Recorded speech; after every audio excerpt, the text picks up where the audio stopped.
Hello students, इस बार C S I net में आए हुए कॉम्प्लेक्स एनालिसिस के कुछ मेमोरी बेस्ड क्वेश्चंस है जो मैं सॉल्व कराऊंगा। अगर आप लोग ये क्वेश्चन एग्ज़ाम में करके आए हो तो आंसर एक बार जज कर लेना कौन सा सही है कौन सा गलत। तो पहला जो क्वेश्चन है, suppose f is an entire function which is not a polynomial, let a is equal to although alpha belongs to C such that nth derivative of f at alpha in non vanishing for all n greater equal to 0, then इनमें से कौन सा option सही होगा। पहला option बोला है कि a is uncountable, second option a is infinite, third option a is finite and last option is a is non empty. तो इनमें से कौन सा ऑप्शन सही होगा और कौन सा गलत। ओके, तो ये क्वेश्चन मैं रिपीट क्वेश्चन कहूँगा क्योंकि ये question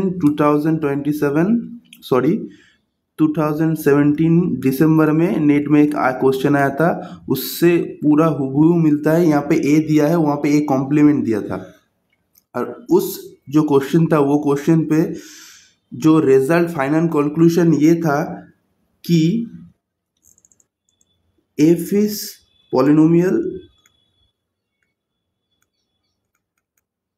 if a complement has a limit point।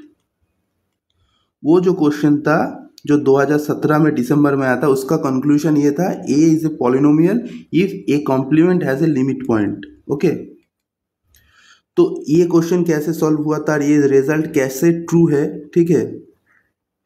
इसका अगर किसी के पास मतलब किसी को अगर जस्टिफिकेशन लगेगा तो वो मुझे कमेंट कर दे, मैं उसका जो वीडियो है मैं सेंड कर दूंगा जहाँ पे ये रिजल्ट में प्रूफ किया था। ओके, तो हम ये जो क्वेश्चन है काफ़ी बार इंटरव्यू में पूछे जाते हैं, तो ये क्वेश्चन में एज ए इम्पोर्टेंट दिया था और बोला था इस बार नेट में आ सकता है और वही आ गया। ठीक है, मैं सॉल्व करा देता हूँ इसको। एज ए रिजल्ट मान लो कि f is a polynomial if A complement has a limit point. Okay, अब देखो ए कॉम्प्लीमेंट क्या है, ए कॉम्प्लीमेंट सेट क्या है, यह ध्यान से देखो। This is although alpha belongs to C such that nth derivative of alpha is 0 for some n greater equal to 0। ये A सेट का कॉम्प्लीमेंट सेट है, राइट। अब देखो कौन सा ऑप्शन सही है कौन सा गलत है, एकदम इस रिजल्ट से तुरंत हो जाएगा। क्या है, पहला ऑप्शन बोल रहा है A इज अनकाउंटेबल। तो मान लो A is countable, if A is countable,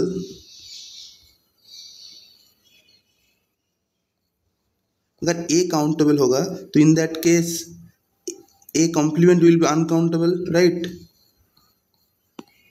क्योंकि A और A कॉम्प्लीमेंट का यूनियन तो C होता है। अगर ये वाला चीज़ काउंटेबल है तो ये अनकाउंटेबल होना चाहिए। अगर A कॉम्प्लीमेंट अनकाउंटेबल है, so by the result what will happen, f will be polynomial, right। ये रिजल्ट से होगा, this imply f is a polynomial।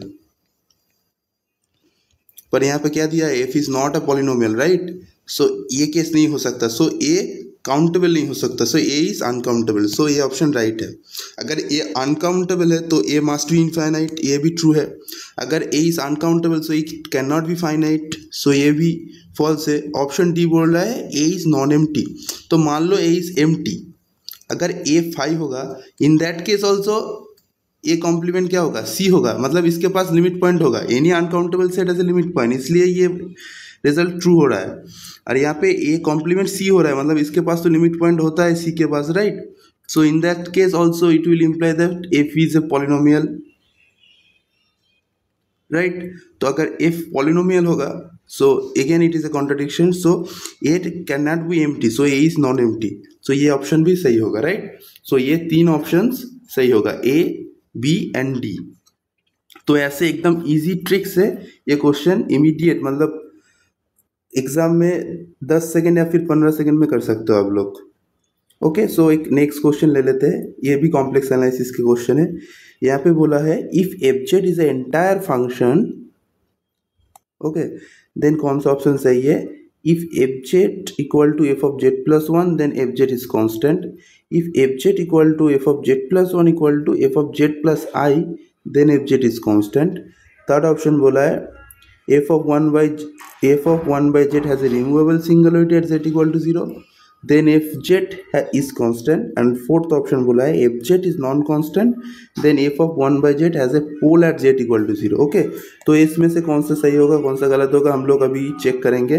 तो ये क्वेश्चन सॉल्व करने से पहले मैं एक रिजल्ट याद करा देता हूँ सबको। तो दो रिजल्ट था, एफ अगर एफ एक एंटायर फंक्शन होता है तो F is polynomial if and only if f of z has pole at z equal to infinity। Entire function के लिए होता है, राइट। ओके, सेकेंड ऑप्शन क्या था, f इज कांस्टेंट। ये सभी को पता है, मतलब जो कॉम्प्लेक्स एनालिसिस कोर्स करते हैं उनको लिए ये स्टेटमेंट बहुत नॉर्मल है और ये स्टेटमेंट यूज करके काफ़ी क्वेश्चन सॉल्व होता है। f is constant if and only if f of z has removable singularity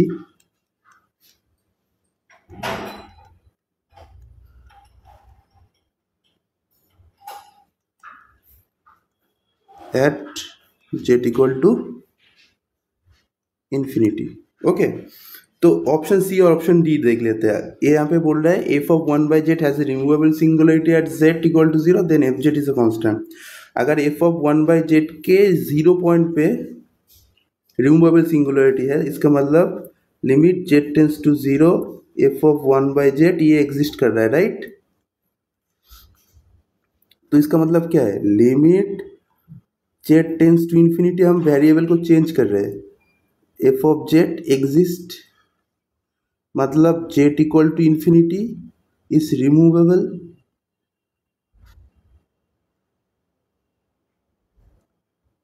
for f के लिए रिमूवेबल सिंगुलरिटी है z इक्वल टू इन्फिनिटी, तो रिमूवेबल होगा तो ऑप्शन 2 से क्या f कांस्टेंट बन जाएगा। So option C is correct.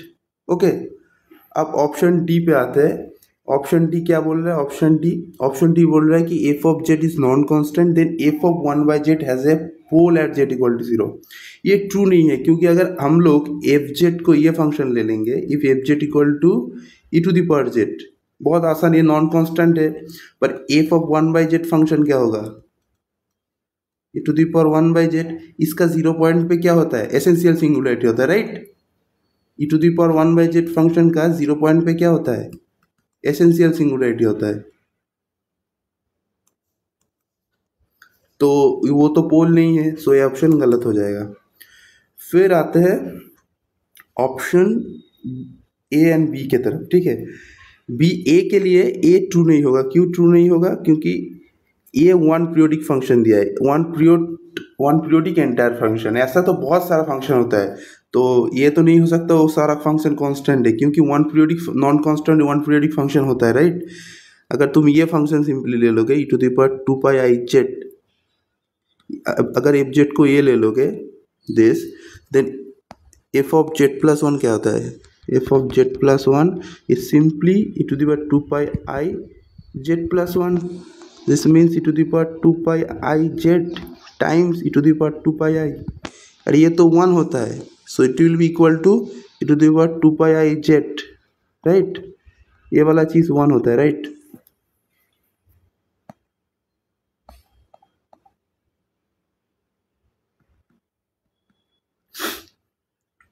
Okay, so it is fz, correct. So that means f of z plus 1 equal to fz।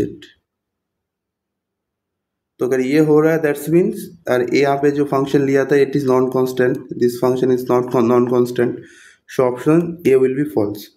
और option B क्या बोल रहा है, अगर ये चीज़ 2 पॉइंट के लिए हो रहा है, मतलब यहाँ पे देखो सिर्फ f of z equal to f of z plus 1 मतलब 1, यहाँ पे 1 है और आई भी है, तो इस केस में एफ कांस्टेंट बन जाता है, ठीक है।